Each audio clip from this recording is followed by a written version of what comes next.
In the theme park world, we love to make predictions. I recently asked all my followers on Instagram to throw some at me, and I'd make a video where I either buy or sell your idea, and why. Just like my coaster quizzes, I got this idea from the baseball YouTuber Draftnik Mark, so credit where credit is due. So let's dive into it. This is the very first episode of Coaster Buy or Sell.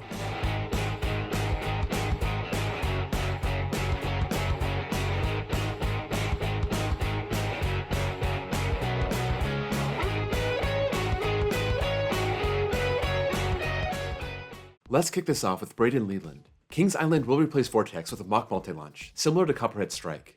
I actually love this idea. I made a video a while back talking about what would replace Vortex. I went through some ideas like a B&M dive or a B&M flyer, but my number one idea was a mock multi-launch. I would love to see like a Son of Beast recreation from RMC, some kind of like RMC hybrid that's over 200 feet. But in terms of what's realistic, I think with what we saw at Carowinds with Copperhead Strike, Cedar Fair investing that money in one of their bigger parks, I think a mock multi-launch is definitely in the cards for Kings Island, sooner or later. Coaster Forge 01. Six Flags will sell or close a park by 2025. This one's interesting to think about, but I'm definitely leaning towards buying this one. They have a new CEO, and he has a new way of seeing things. He seems to have a totally different philosophy from the past. Some small parks like Frontier City, or especially Darien Lake, those are more recent additions, and if they're not cutting it, I can see him maybe trying to get rid of them. I don't really see him shutting them down unless he can sell them and get money for the land, but over the next 3 years, I can see him maybe trying to get rid of stuff that's not working for the chain. Coasters are us. Wonder Woman Golden Lasso Coaster will be the last RMC single rail coaster that Six Flags adds. I think they mean Wonder Woman Flight of Courage at Magic Mountain. Regardless, I'm definitely selling this. I'm really convinced that Six Flags Great America will get a single rail coaster in the near future. I could see that coming as soon as next year. These coasters are just too cheap and too thrilling for Six Flags to pass up. They got the first one right after it came out. They've added 2 more in 2021 and 2022. I see no indication of them stopping. If anything, I see them ramping it up even more. Northeast Thrills. Six Flags New England will remove Flashback 2 and put some sort of launch coaster. I think this is definitely possible. I made a whole video on this topic. I don't know if they would remove both, but I think they should. I think that with Goliath gone, they could really add something cool on that plot alone. But since those boomerangs are right next to each other, it would be really cool for them to take both of them out and add something really substantial. Something more than just a basic Raptor. Something like a new generation Vekoma. Maybe some other kind of SNS launch coaster. It's really not too late for them to do this. At the end of this season, just close Flashback. Then you can announce something big for 2023. Coaster Bros 805. Six Flags Magic Mountain will remove the Sky Tower in a year or two. I'm absolutely selling this. That Sky Tower is a park original and an icon for the whole valley. A couple years ago, someone asked Neil Thurman if they would ever open the Sky Tower again. He basically said it would cost a lot of money to do it and he didn't want to spend the money. They have a new park president now, so maybe he'll want to do it. Either way, that would cost a fortune to take down, and I just can't see them spending the money to do it. Single rider coasters. Six Flags get some decent coaster shirts and merch with their new CEO, and less DC crap. So with their new CEO, I can see them maybe getting better rides. But in terms of DC or Looney Tunes or any of their merch, I just don't see that happening. They love their branding way too much. Raging Bull Rob. Before the decade is over, Six Flags Great America RMC's American Eagle. We still have a lot of this decade left, but I don't really see time as a factor here.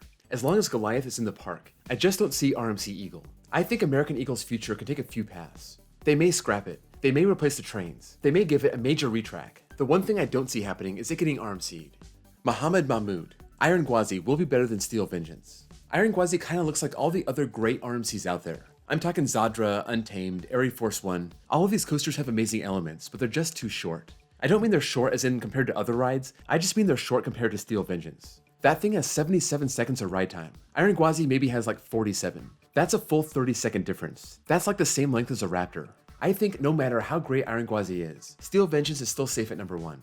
Coaster Conquest. Cedar Fair ever working with Intamin again? Cedar Fair has been burned so many times by Intamin. Shoot the Rapids, Volcano the Blast Coaster, most recently Top Thrill Dragster.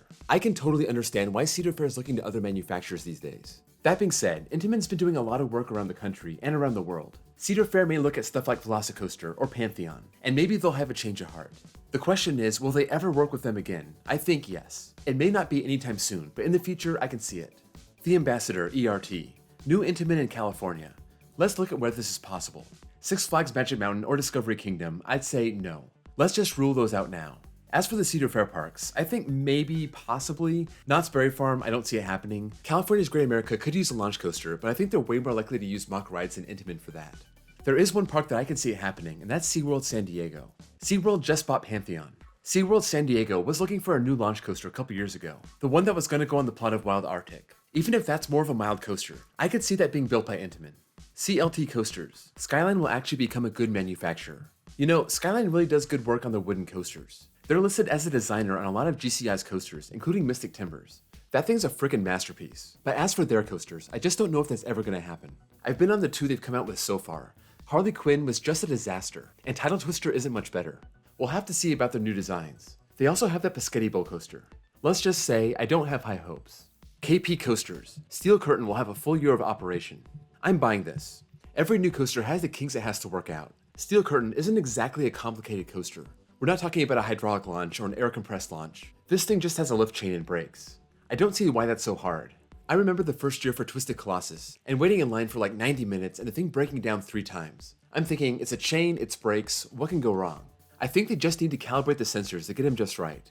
Steel Curtain is going into its 4th season. I think it'll only get more reliable with time. Light Dark Coasters. CJ Barrymore's purchased by FunSpot.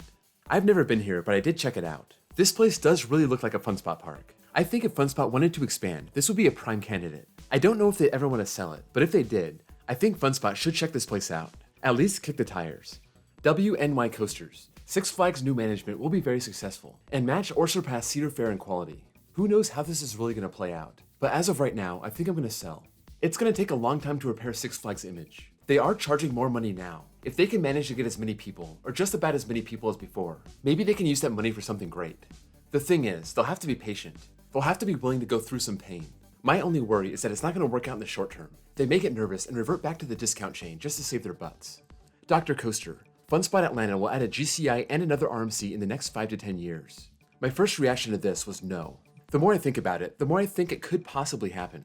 Air Force One is a legit RMC, something that'll actually bring the people in from all over the country. This is the type of coaster that could make FunSpot Atlanta a destination. If that happens and they keep seeing money roll in, I don't see why they should just stop there. Why not get another major coaster? Something like White Lightning or Mindblower. It would not surprise me at all if within the next 5 to 10 years we do see something like this. Coaster Hour. The first thrilling next generation Vekoma in North America is announced in 2022 for 2023. I'm gonna buy this. This was actually my bold prediction for 2022. I said somewhere, somehow, a park is going to announce one of these Vekomas. There were 2 that really stood out for me. One was Kentucky Kingdom. I can see them doing this, especially if they take out T3. The other was Six Flags New England. They need a launch coaster. Six Flags does a lot of work with SNS Sansei. Maybe some other park somewhere will surprise us. I just don't have anything else on my radar. Theme Park Dive. Six Flags New England will announce a B&M dive for 2023. I'm gonna sell this, but it's a really tough sell. Obviously, I think this park needs a launch coaster. That being said, I don't know if they're going to want to pay for that. A launch coaster may not be ideal for that location. I say if they do remove Flashback, a small B&M dive coaster could go on that plot. I don't really see it happening, but I can't deny it is a possibility. Carowinds Enthusiast. More SNS free spins at Six Flags parks. I'm gonna buy this. I know the chain is gonna start moving away from stuff like this. Maybe that'll be the case for bigger parks instead of small parks. Those small parks still need something.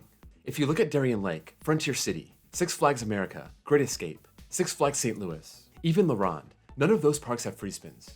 I think over the next 5 years, you'll still see free spins coming to some of those parks. Gav Blank. Cedar Point will break the 500-foot mark soon. I'm buying this. I don't think Cedar Point has lost a desire to break these records. You kinda saw that with Steel Vengeance. They didn't have to make that a hyper-hybrid, but they did. If Cedar Point finds the right model to do it, I think they will. I just think the right model needs to come along. Will that be anytime soon? I don't know. Eventually, I think it'll happen.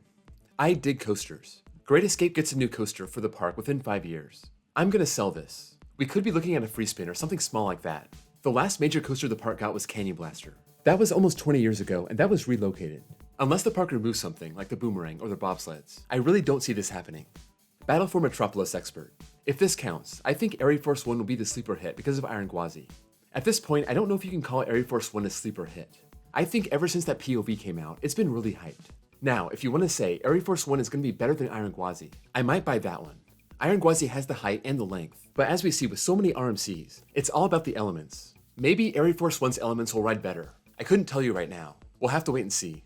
As for the original question, I'm going to sell it being a sleeper hit. Airtime Flow. King's Dominion is not getting a B&M wing.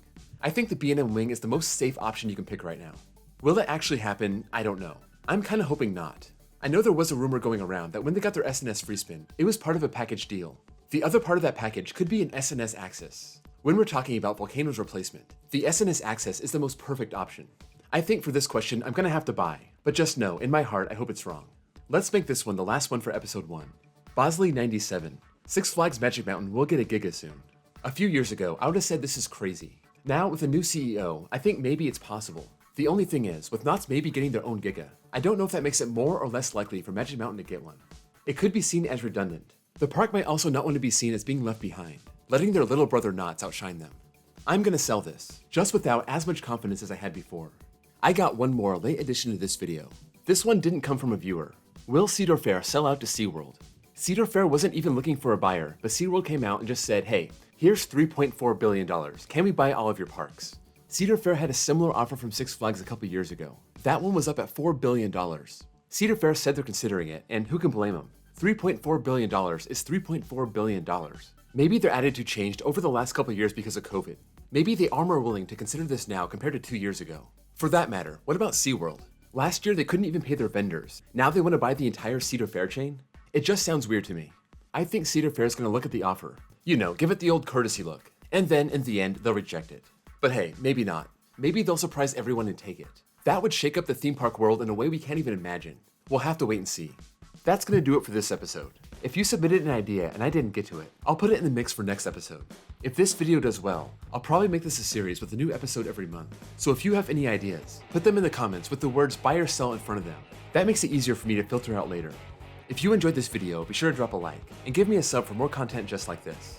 Also, check out my links below for my Discord server, and my second channel where I post copyright-free off-road footage, and my baseball channel if you also happen to be a baseball fanatic like me. Thank you all for watching, and I'll see you all next time.